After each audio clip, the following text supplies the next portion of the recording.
स्वप्निल जी, गुरुजी राधा वल्लभ श्री हरिवंश। गुरुजी, एक संत मंडली के प्रति अपराध बन गया है। जहां हम रहते हैं वहां एक संत मंडली आई, कुछ प्रसाद लेने के बाद उन्होंने कुछ पूछा।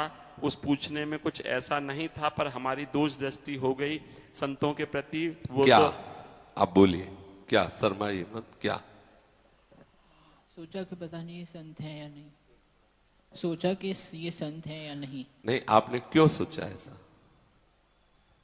उन्होंने कुछ पूछा। क्या पूछा? शर्माना क्या? उन्होंने पूछा कि ये घर आपका है? आपने क्या उत्तर दिया? नहीं, नहीं है। अच्छा, आपका घर नहीं था? नहीं। हाँ, फिर परेशानी क्या है? नहीं, परेशानी कुछ नहीं है, बस वैसे मतलब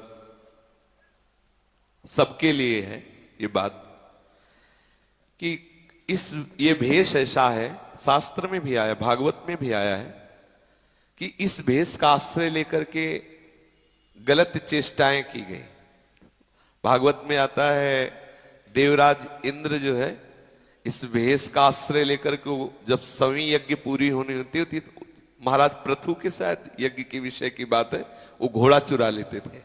हाँ, और पृथु का पुत्र उनके मारने के लिए प्रयास करता, और वो बार बार जब कहीं वेश बदल लेते तो रुक जाता और वो घोड़ा अपहरण। ऐसा आया है भागवत में प्रसंग, अर्थात पाखंड वेश इसी में छुपाया जा सकता है।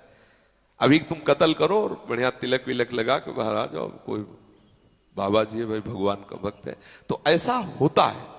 कालनेमि ने भगवान के परम प्रेमी हनुमान जी को छलना चाहा साधु वेश धारण करके।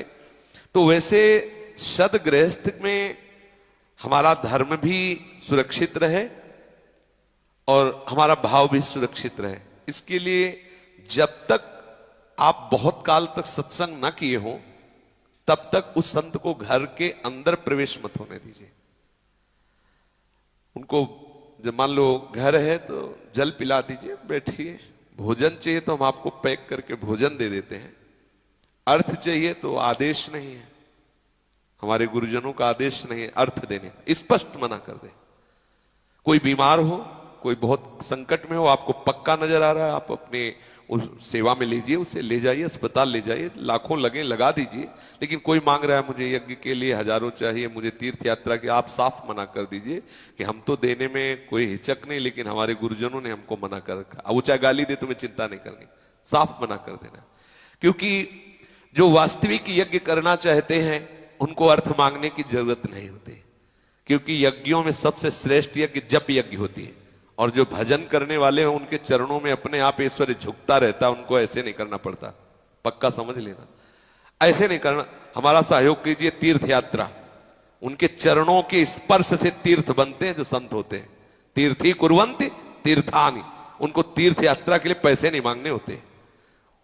वो जहां बैठते हैं वहीं महायज्ञ होती रहती है, उनको यज्ञ करने के लिए अर्थ मांगने। वो जहां बैठते हैं तो भगवान नाम की ऐसी गूंज होती है कि महाभंडारा होता है, उनको भंडारा करना नहीं पड़ता। अर्थ देना बंद कर दीजिए। जहां ऐसा लगता है कि मेरा अर्थ यहां देने पर यहां वास्तविक साधु सेवा होगी, यहां वास्तविक समाज सेवा होगी, दीजिए। लेकिन जहां आपको परिचय है नहीं है और ऐसा लगता है कि हो सकता है हमारे अर्थ का दुरुपयोग हो, तो अर्थ के लिए मना कर दीजिए। सबके हृदय में भगवान विराजमान, इसलिए भोजन पानी किसी को भी दिया जा सकता है, लेकिन घर के अंदर नहीं। एक साधु की मर्यादा है, सच्चा साधु किसी भी अपरिचित गृहस्थी के घर घुसेगा ही नहीं, दरवाजे के बाहर खड़ा रहेगा। आप कहिए भी कि आ जाइए तो कहेगा नहीं, आपको रोटी देना यही दे दीजिए। हम मतलब अनुभव की बात बता रहे। सीधे आपके अंदर घुसने की चेष्टा करे तो किसी को भी अंदर मत जाने दीजिए। बाहर ऐसी व्यवस्था रखे, आप कुर्सी पे बैठिए, आपको भोजन पानी जो चाहिए वो लीजिए और जय श्री राधे आप जाइए। यही हमारे गुरुजनों का आदेश है। तो हमें दोष दृष्टि करनी ही नहीं है, उस पे ये प्रश्न ही नहीं खड़ा करना कि साधु है कि नहीं। भोजन तो हमें कुत्ते को भी दे देना, पानी तो कुत्ते को भी दे देना, कुत्ते में भी भगवत दर्शन करना। फिर भेष बना के अगर पाखंडी भी आया है, भोजन पवा रहा, पानी पे, तो हमारा परमात्मा तत्व तो अंदर बैठा, हमें कोई परेशान, लेकिन हम अर्थ नहीं दे सकते। हम घर के अंदर भीतर नहीं घुसेर के बैठाल सकते। ऐसा बिल्कुल दृढ़ निश्चय रखो, कभी हानि होगी नहीं। आप क्या करते हो, कितने रुपए कमाते हो, तो आप उससे पूछो आप सरकारी आदमी हो क्या, आप सीआईडी हो, सरकारी आदमी हो, या आप हमारे रिश्तेदार हो, नातेदार हो, कौन हो? आपको पूछना चाहिए कि भगवत भजन कितना करते हो, श्री जी से कितना प्यार हुआ, आपने पूछा नहीं, इसलिए हम आपका ये उत्तर देते नहीं। आप खा लीजिए, पी लीजिए, आप टहलिए, यहां से पधारिए, हमारे समझाने के लिए हमारे गुरुदेव काफी है।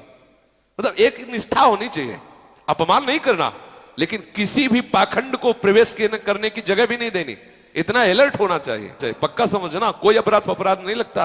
अपराध तब लगता है जब आप अपराध की जगह देते हैं, तब नहीं। आपकी दृष्टि में पावर होना चाहिए। प्रणाम, जल पीजिए, भोजन पाइए, वस्त्र की जरूरत हो तो वस्त्र में दे देते हैं। इसके बाद जय श्री राधे, जाइए आगे। प्रश्न उत्तर, क्या ये साधुता है? आप प्रश्न करते हो, आप कितना कमाते हो, आपका मकान है, दुकान, क्या यही है साधुता?